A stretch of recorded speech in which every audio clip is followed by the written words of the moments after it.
एक गोष्ट कालपासून या सभागृहात होते आहे ती म्हणजे हनी ट्रॅप। हे शासकीय अधिकारी आणि जे माजी मंत्री आहे जे मन भरून हनी सोबत हनीमून करताय। हनी ट्रॅप सारखा मोठा विषय त्याचा सरकार गंभीर नाही अध्यक्ष महाराज। कोणचा हनी ट्रॅप यांनी आणला मला समजतच नाही। नाशिक, मंत्रालय आणि ठाणे हे त्याचे केंद्रबिंदू आहेत अध्यक्ष महाराज। ना हनी आहे ना ट्रॅप आहे। नाशिकच्या हनी ट्रॅपचं प्रकरण आहे। तुम्हाला सगळी नावं माहित आहेत का? पण माहोल असा क्रिएट होतोय, माजी मंत्री आता सगळे एकमेकाकडे पाहून राहिले। अध्यक्ष महोदय, आपण या बाबी गांभीर्याने घेतलेल्या आहेत। नमस्कार, महासागरमध्ये मी स्वप्नील दुधारे आपलं स्वागत करतोय। गेल्या काही दिवसापासून हनी ट्रॅप या संदर्भात अनेक बातम्या आपण पाहत असाल, परंतु हनी ट्रॅप आहे तरी काय हे मात्र बहुतांश जनतेला माहिती नाही। त्यासाठी आमचा हा आजचा स्पेशल रिपोर्ट। सुंदर स्त्रीनं गोड स्मित हास्य दिलं आणि हळूच आपला पदर सरकवला।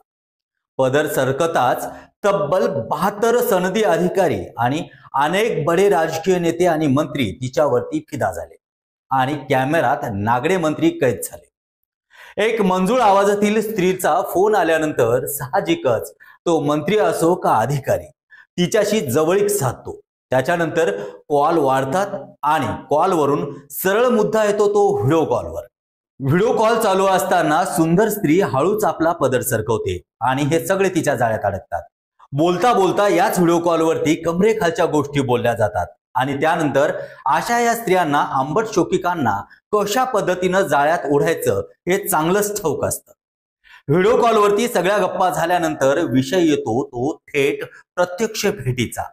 त्यानंतर वेळ आणि ठिकाण ठरते। मग काय, क्षमा और शराबच्या नशिल्या मस्तीत खेळ सुरू होतो, तो म्हणजे रासलीलेचा। सर्व काही विसरून धुंद नशेत दोन जीव एकत्र येतात। अशा वेळी रूम मध्ये आणखी एक तिसरा असतो, तो म्हणजे या दोघांच्या बेडवरील प्रणय क्रीडा आपल्या डोळ्यासमोर असतो। तो दुसरा तिसरा कोणीही नसून तो असतो छुपा कॅमेरा। हे सगळं एका कॅमेऱ्यात कैद झाल्यानंतर मग खेळ सुरू होतो तो खंडणी आणि ब्लॅकमेलिंगचा। अशा पद्धतीनं एखाद्याला गंडवणं म्हणजेच आजच्या मॉडर्न भाषेमध्ये हनी ट्रॅप होय। आज गल्लीपासून दिल्लीपर्यंत गाजणाऱ्या या हनी ट्रॅपमध्ये थोडे ना तिडके तब्बल 72 सनदी अधिकारी, राजकीय नेते तसेच मंत्री देखील सामील आहेत। विधानसभेत नाना पटोले यांनी हा मुद्दा अगदी प्रकर्षाने उचलून धरला तरी देखील मुख्यमंत्री देवेंद्र फडणवीस यांनी असा कुठलाच प्रकार घडला नसल्याचं ठामपणे सांगितलं। ज्या ठिकाणी या सगळ्या घटनेचं मूळ आहे अर्थातच त्या नाशिकमध्ये आता इंटेलिजन्स सतर्क झाला आहे। नाशिकच्या अप्पर जिल्हाधिकारी दर्जाच्या अधिकाऱ्यांची मात्र यामध्ये गोची झाल्याचं देखील दिसून येतं।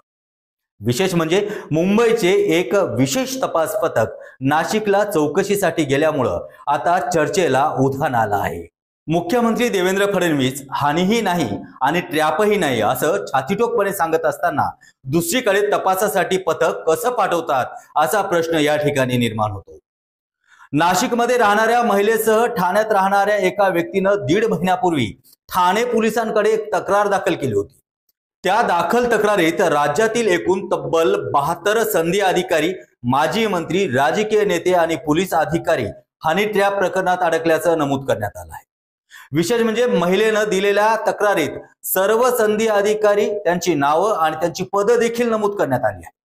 त्यानंतर या तक्रारीची गंभीर दखल घेत ठाणे गुन्हे शाखेच्या पथकाकडून या प्रकरणाचा तपास सुरू झाला। मात्र गुन्हे शाखेनं या घटनेची चौकशी सुरू केल्यानंतर अचानक तक्रारदार महिलेनं आपली तक्रार ही गैरसमजुतीतून केली असल्याचं सांगत तक्रार परत घेत असल्याचं प्रतिज्ञापत्र ठाणे पोलिसांकडे दिलं।